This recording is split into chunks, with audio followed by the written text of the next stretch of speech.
Hello, it's Melinda from Alexis and Melinda's Art Space, coming on with another art journal page today. Now, I did get inspiration from this one from someone on YouTube, and I've gone back to try to find the video, and for the life of me I can't. I don't know whether it was a video I watched or a video I just saw the still of, or whether it was on Facebook. I don't know. So if you've done a layout like this, thanks for the inspiration. I don't know who it is. If I find it when I upload the video, if I go searching again, I'll have a look. So basically, what I'm doing is going through my scrap bin, which is off to that side, the left, and pulling out a whole lot of papers that didn't really match, papers that were leftovers, trying to use up a lot of stuff. That pink stuff is tissue paper. Pink stuff is tissue paper. Working in my altered art book. So this is an altered book about lions or something. I don't even know what the title of it is. But I'll link below. It's called Elsa's Camp. And it's just a little book published in the 60s. I like the book from the 60s because they have thicker paper. And it's non-shiny paper. It's really nice to work in. So I've filmed preparing this book to use as an art journal. So I will link that video down below if you want to start working in altered books.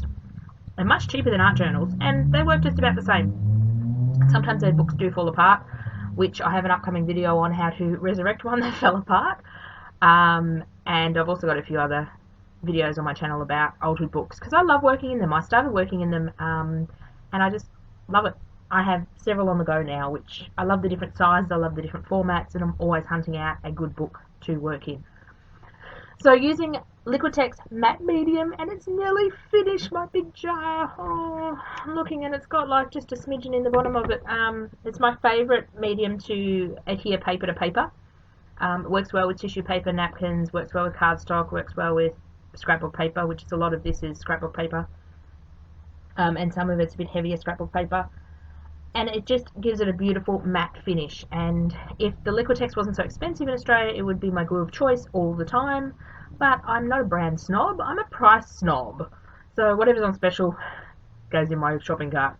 So I've got several bottles of, I've got some Liquitex other products, and I've got some Mod Podge to use up. So you'll be seeing those in upcoming videos when this one's sadly finished.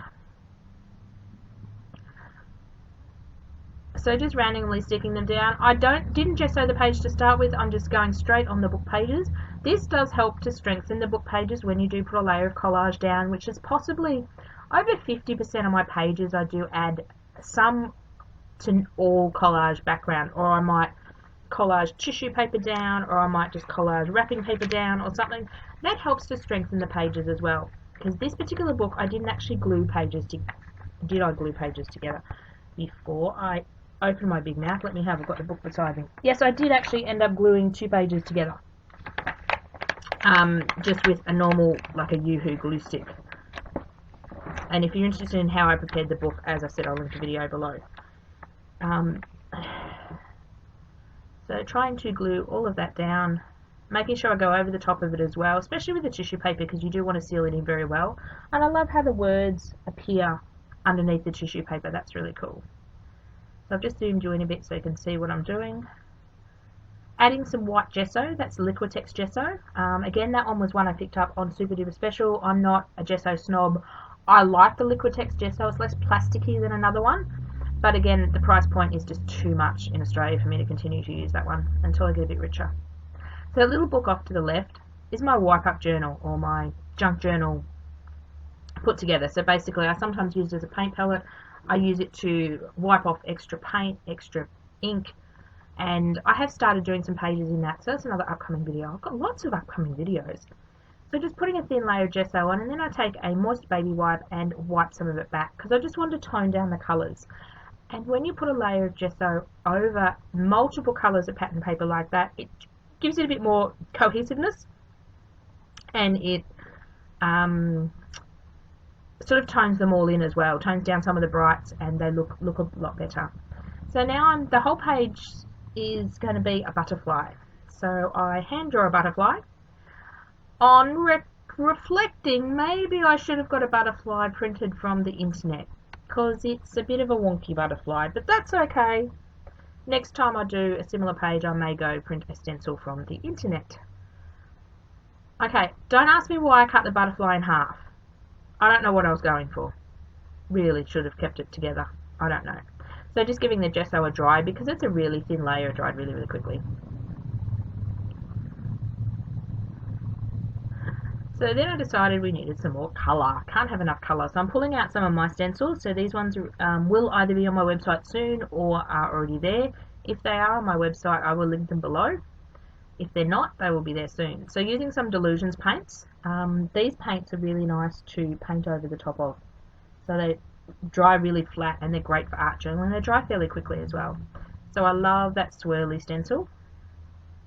That's my swirly seashell stencil. And then I also use, so just to get the colour, I was going to say the other stencil I use, but just to get the colour out of my little Tim Holtz blending tool, I don't go and wash it, I'm really, really lazy. If the colours mix up, that's okay. So to get the most of the paint out of the little squishy sponge, I'm just using my Wipe It Up journal, or Use It Up journal to get the rest of the paint off. So putting on some green, they're really hard to see, some green little squares in patches. So as you can see, I'm not covering the entire page. I'm being aware of where my butterfly is, and it's going to take up most of the center of the page and most, like 3/4 of the page. So I'm mainly putting the patterns in and around the edge, and also through the middle as well. So now I'm going to go in with this stencil, which is some little hexagons. This is my 4-strip stencil, I believe, with 4 different patterns on it. Excuse my stencils, they are very dirty. I'm very lazy. I don't wash stencils. If it's texture paste, yes, and that's like your modelling paste, your texture paste that dries and raised. And sometimes if I use gloss gel media, I will wash them. But if it's just paint or ink, I just leave it. I'm terrible. Sometimes it reactivates the next time round, but doesn't matter. I use them a lot on my gel plate and they get coated in paint. So just giving the paint a dry. Doesn't take long to dry the Delusions paints. The Delusions paints also dry permanent, so they won't reactivate when you put another layer on top. So I bring in my butterfly stencil, just using a black texture, and I do make a few changes in a minute. And don't ask me why I cut it in the middle. I cut the butterflies, and don't ask me why I do stripes down the middle. After I do that, I go, oh my god, what was I thinking? Missed a bit up the top. So as you can see, I fix up a bit of the butterfly with the black texture, because you'll see the next stage, I don't mind if I redraw on the butterfly. And the reason I'm doing it in stark black texture as opposed to paint is you're not going to see the black texture in a minute. So just fixing up a few of my edges. So I've got some black gesso. This is Montmark gesso in Australia. This size tub is about $12, the last one I paid. They range from $12 to $15 and it's about half a litre. So it's a good gesso. The white version is a bit plasticky, but this one's really nice. The black one's really nice. You could also do this with normal black paint. Just make sure it's like a heavy body paint, not a translucent paint. So just wanting to black out the background. And I know I am covering up all my pretty layers of paper and all my pretty stenciling. This is while I'm doing this is one thing I did struggle with when I started art journaling. You make this beautiful background, then you cover 3/4 of it up, or in this case probably about half. And I couldn't understand that. I couldn't get why you would cover it up and potentially put papers underneath and never see them again. But it's a process. And I've sort of got with the process now and do understand that it's easier to do it that way. And you do see some of the texture of the paper under the black paint, which is fine. And of course, if I did it in not a black, because I did want it to block it out, if you do it in a different paint, you will be able to see some of it underneath, which would work quite well as well. So giving the black gesso a dry. As you can see, it dries really, really matte. This black gesso is really nice to write over the top of. So you can sort of see the bottom right hand corner is dry and gone matte, and the top is still shiny. When it's shiny, you still know it's wet. So I have sped the video up 3 times my normal speed. I don't paint that quick. That took me a while actually. So to give you an indication, if I can play with this while I'm talking, no I can't. I was going to see how long. I think this page took me over an hour and a half, but I was watching TV, I was getting a wee bit distracted, and decided to stop and start a bit as well. So just fixing up a few of my paint edges with a Pitt brush marker, and it blends in with the black paint so you don't see where the Pitt marker is and where the paint starts, which is really good. Looks like a child drew my butterfly, isn't it? Okay, next time go get a butterfly from the internet. Yep, if I do this again. I really like the technique, and I may do it with a different shape. I have done a similar technique before with watercolours, where you watercolour the entire background, draw shapes on the top, and then black out the background. That was something Courtney Diaz from the Little Raven Ink, I'll link her channel below as well. She did something similar to that. So just going around it with a really wobbly, scratchy, sketchy line. I'm using what am I using? Oh, I'm using my Sharpie. My white Sharpie paint pen, and I'm in love with this pen, but it's nearly run out. I got sent it in a class kit about 4 years ago. 5 years ago. Ooh, one of the two, 4 or 5 years ago. I subscribed to a kit club in Australia. They're no longer in business. And I went into Officeworks to get one of these pens, and they had no idea what I was talking about. So I'll have to take the pen in and see if they can get a code number off it. Or go searching on the internet. Had this great idea that I'd stencil some butterflies around the edge. Didn't really work. So I freehanded some butterflies and freehanded some hearts.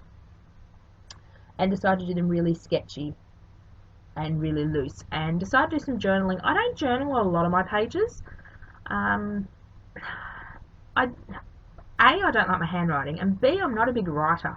Since I left school, I struggle to write. I hate writing. I did some study earlier this year, and it was 20 assignments with 1,500 words each, and oh my god, by the end of it, I didn't want to see a pen again. I was so over it. So I'm starting to journal a bit more. I like this. Don't necessarily try to read the journaling because it really doesn't say much. I really can't read it. I've got the page open in front of me between the pen stopping and starting and my fancy handwriting. I think on the right hand side it is a bit more legible. It says spread your wings and fly, so just writing things about butterflies and things around the edge. Then I decided to go in with the dot because I found the black was a bit overpowering and I wanted to sort of fill it in. So in go some black dots and swirly things, just to fill in a bit of the black space, to tone it down a bit.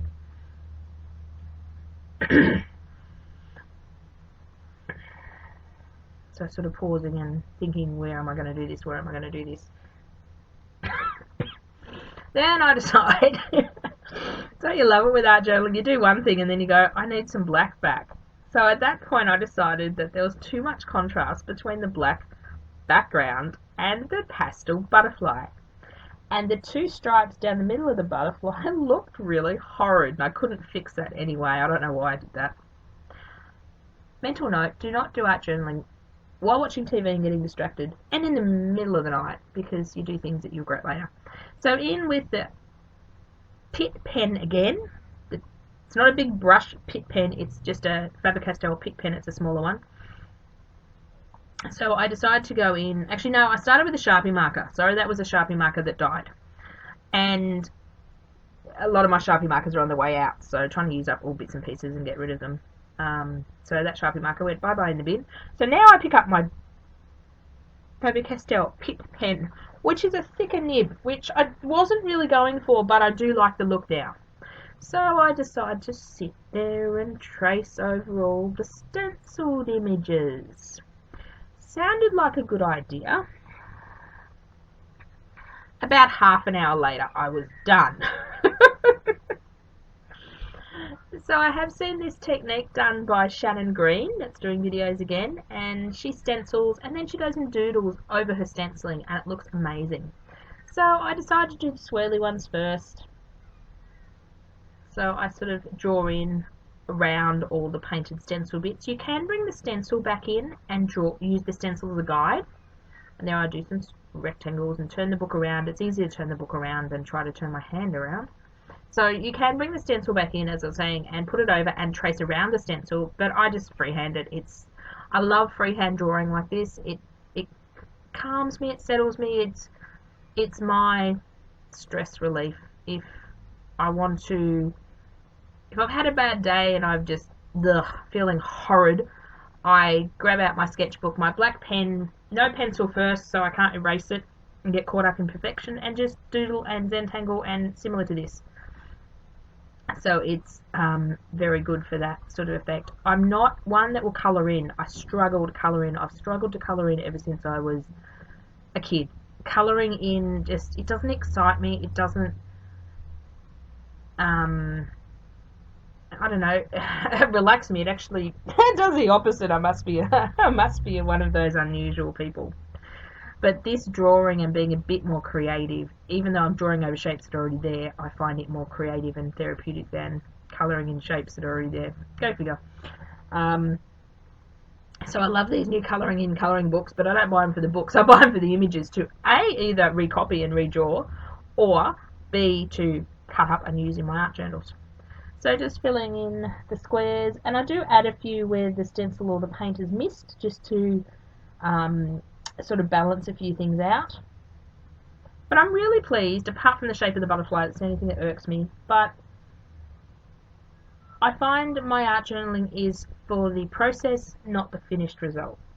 So thank you for watching, just finishing up the last few shapes, and I will catch up with you in my next art journal video. Never know what that's going to be. Bye for now.